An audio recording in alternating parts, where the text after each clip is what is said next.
I'm working at 28 feet height today. I'm finishing up the flashing of this storage at the top. Before I finish, I wanted to talk a little bit about the safety when working on the extension ladders. So first, what you probably already know, you always make 3 points of contact when you climb up and down the ladder. All legs on threads. See, this ladder shakes a lot. It's because I have those rubber pads installed at the top.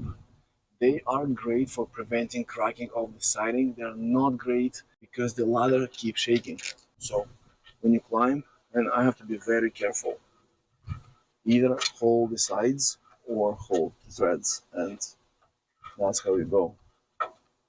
And again, my ladder shakes a bit. It's normal because of those rubber pads, and I have it secured. I'll show you. And now I go down, and to be fair, when I reached the top, it became stable.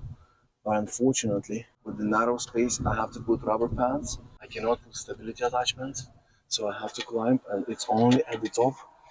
But right here, to make it safer, I have it chained. So let me show you. Whenever possible, and I have these metal stairs, which actually helpful, but not at all, because of them, I have to climb on the side, and they just make my work difficult right here. But the good thing about them, I was able to chain this ladder. Next thing is when you extend your ladder, make sure the latch is secure so it doesn't go up, and the ladder is secured and it's not sliding. It's not gonna slide down. So see these hatches? They both securing the second part of the ladder, the extension. Also, make sure the rope is not on your way. So in order to stabilize this ladder, I'm using these straps. And whenever you have this kind of situation, you see it narrow, goes up, and you cannot use the attachment, which I'm gonna show you soon. Try to stabilize the ladder. And I really like using these straps, and they're pretty long, so I highly recommend tying up the ladder. It will give you stability and it's not gonna move.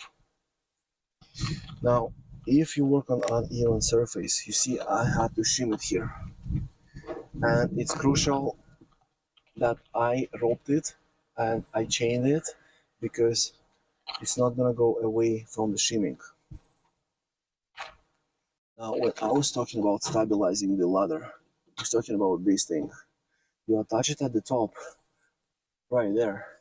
And if you have enough space, I believe it's 4 feet, it attaches to the wall and makes the ladder way more stable. Unfortunately for me, I cannot make it stable there because it's narrower than 4 feet. But when I was working on the side, right here, I could put it over there and it made my work more stable. Another safety tip, have good boots. These are all Jordans, but they're really stable because they're basketball shoes. And it makes it very easy to climb up and down. Obviously, don't use flip-flops. I highly recommend having some sort of holder for all your tools. So when you go up, make sure all the tools are with you. Might be heavy, so make sure that the ladder is rated above your weight and whatever you're gonna carry up to the top. That's very important because they're rated at 220 pounds to 50 pounds, 300 pounds. This one I believe is 300 pounds, so good enough for me and my equipment. So make sure you have all your equipment with you. Another tip is make sure there is the right angle, and rule of thumb, stand close to the ladder and you should be able to touch the threading with your arms, like me here. Also, make sure you account for the windy conditions. It's windy today, so I'm not carrying a lot of panels at the top, just the flashing, but just think about it. Even 4 feet long siding panel can be easily ripped off your hands at the heights of 3 stories. So if you're gonna work on getting the siding using this ladder, make sure you account for the windy conditions. That's all for today. I have to continue the work because it's gonna rain and it's windy. Thanks for watching, and if you found this video helpful, please like, comment, subscribe. It will greatly help growing this channel. Until the next one, cheers.